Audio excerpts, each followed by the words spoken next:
Assalamualaikum warahmatullahi wabarakatuh. Selamat pagi, semangat pagi. Di sini saya akan mempresentasikan mengenai hasil laporan praktikum pengambilan sampel air tanah di sekitar TPA. Untuk NIM saya sendiri 451-241-9024. And next. Nah, untuk yang tujuan dari praktikum ini sendiri, untuk mengetahui indeks kualitas air tanah di sekitar TPA yang pertama. Yang kedua yaitu untuk mengetahui apakah air tanah di sekitar TPA layak sebagai air bersih. Terus yang kedua yang ketiga yaitu untuk menggambarkan secara sistematis fakta dan karakteristik air tanah di sekitar TPA. Oke, selanjutnya yaitu landasan teori. Nah, untuk landasan teori ini, yang pertama air tanah ini merupakan air alternatif ya utama bagi masyarakat untuk mendapatkan air bersih dengan mudah. Karena dalam pembuatannya ini tergolong mudah, yaitu biasanya sumur galian atau sumur bor. Nah, penggunaan air tanah ini dengan sarana sumur bor atau sumur gali tadi itu juga menjadi sumber untuk masyarakat di sekitar TPA. Nah, karena semakin meningkatnya jumlah penduduk nih di sekitar perkotaan sampai di sekitar TPA juga itu kan meningkat kebutuhan air bersih. Nah, karena itu untuk menjaga di keberlangsungan hidup manusia itu sendiri atau makhluk hidup yang lain di sekitar TPA perlu diadakannya uji kualitas air bersih di sekitar area tersebut. Nah, karena biar tidak menimbulkan dampak yang dari pencemaran TPA itu sendiri untuk kualitas air ini mencapai baku mutu air bersih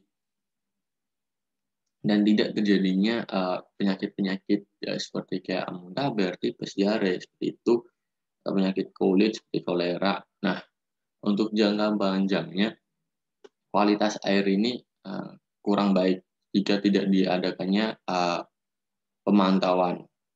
Nah, timbul seperti penyakit anemia, ini sudah penyakit berat ya, penyakit ginjal, keroposnya tulang seperti itu.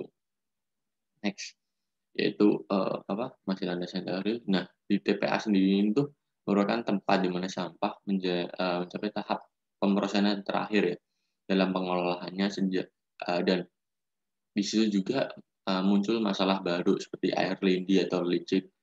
Nah, masalah ini tuh yang paling sering kan dapat merembes ke air tanah atau sungai yang ada di sekitarnya atau di bawah permukaan TPA dan akan menurunkan kualitas air permukaan baik sungai maupun sumur penduduk itu sendiri ya.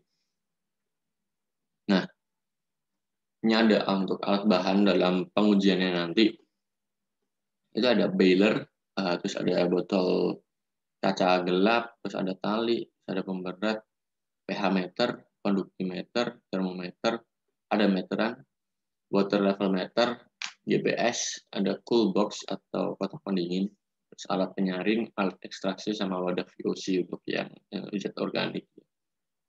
Nah, untuk bahannya sendiri yaitu bahannya yang kita ambil itu ya air seperti air yang di sumur galian atau sumur bor. Atau misal ada sumber air lain yang secara alami itu juga boleh. Terus bahannya untuk pengamanan itu bahan kimia pengawet yang tidak mengganggu atau mengubah kadar zat yang akan diuji seperti itu. Nah, untuk yang metode sendiri ini tuh pengumpulan sampelnya itu menggunakan persuasive sampling ya, yaitu penentuan titik sampel pada dengan pertimbangan tertentu, misalnya nih mungkin area yang mudah dicapai atau mudah digapai atau dengan frekuensi jarak seperti itu. Nah, populasi penelitian ini tuh yaitu sumber-sumurnya itu yang ada di sekitar tempat pemrosesan akhir atau TPA. Nah, penentuan titik sampel ini dilakukan secara sengaja berdasarkan jenis tanah yang telah ditentukan berdasarkan akses termudah yang seperti tadi bilang tadi dan terdekat dengan TPA tentunya dengan frekuensi pengambilan 1 kali 24 jam selama 3 hari. Jadi di satu titik berarti kita mengambil 3 sampel Ya, bisa misalnya satu sumur kita ngambil 3 sampel dalam jangka waktu 1 hari cuma sekali, dilakukan selama 3 hari. Nah, sehingga ini data yang diambil bersifat representatif atau benar-benar mewakili suatu populasi tersebut. Terus untuk teknik pengumpulan datanya ini digunakan teknik pengumpulan data primer dan sekunder. Untuk yang data primer ini meliputi jenis peta tanah yang akan diuji, bisa ada parameter indeks kualitas air, terus persyaratan kualitas air bersih.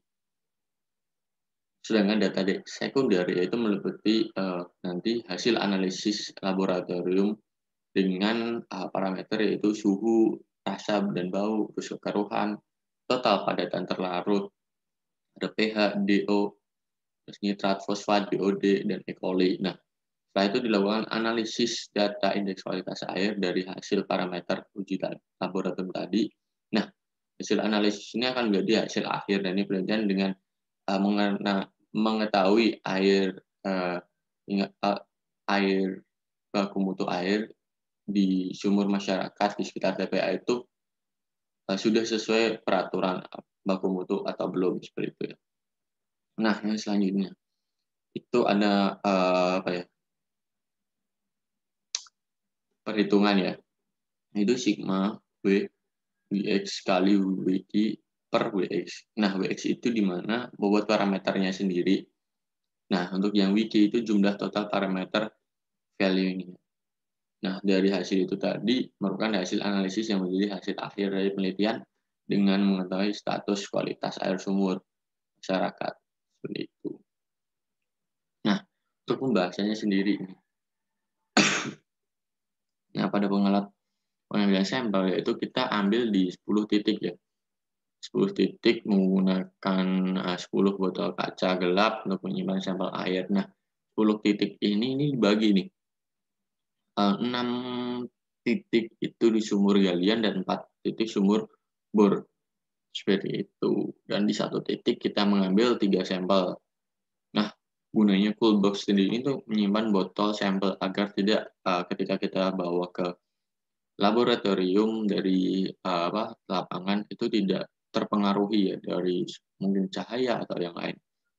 Nah, untuk GPS sendiri itu untuk penentuan titik koordinat lokasi sampling. Jadi kita titik-titiknya yang kita ambil itu di rumahnya bisa kita titikin lewat Google Maps atau GPS. Terus ada tali rafia sebagai alat memudah pengambilan sampel di sumur ya. Terus ada botol kaca spiritus untuk mensterilkan botol kaca dari saat pengambilan itu untuk pengeringan ya. Bagian kaca luar, terus ada alat untuk mencatat hasil pengamatan atau kamera untuk pemotretan seperti itu.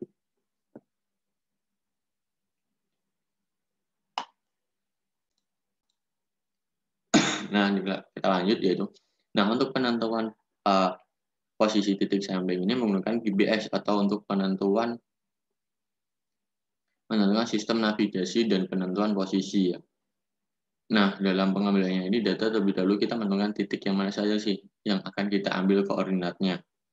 Yang selanjutnya data dapat kita olah dengan berupa outputnya yaitu berupa titik koordinat TPA atau titik sampel yang kita uji tadi berupa 10 titik.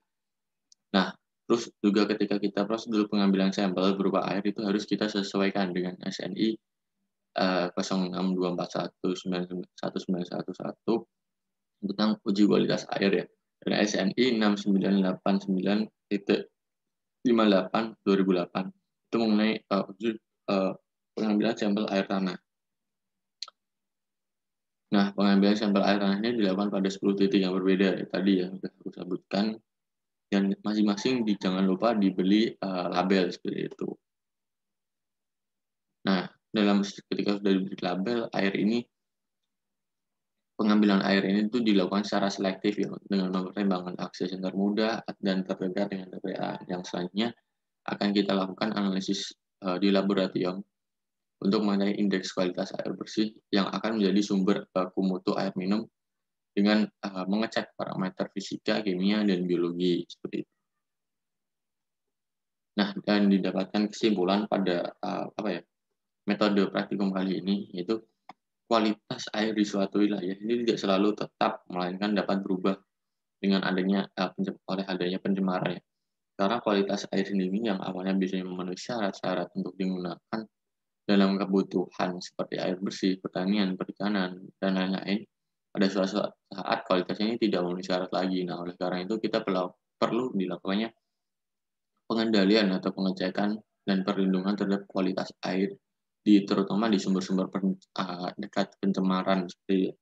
Nah, parameter yang diteliti itu yaitu meliputi parameter kimia, fisika, dan biologi. Itu ada pH, DO, BOD, nitrat, fosfat, ya, dengan suhu, kekeruhan, TDS, rasa dan bau, dan E. coli untuk yang biologi. Nah, metode pengambilan sampel yang menurut saya itu sangat representatif, itu merupakan purposive sampling yang berdasarkan peta jenis tanahnya dan kemudian akses area yang diuji dan jangan lupa frekuensi jaraknya seperti itu ya dengan sumber pencemar. Nah, terima kasih presentasi saya pada kali ini. Kurang lebihnya mohon maaf. Saya tutup. Wassalamualaikum warahmatullahi wabarakatuh.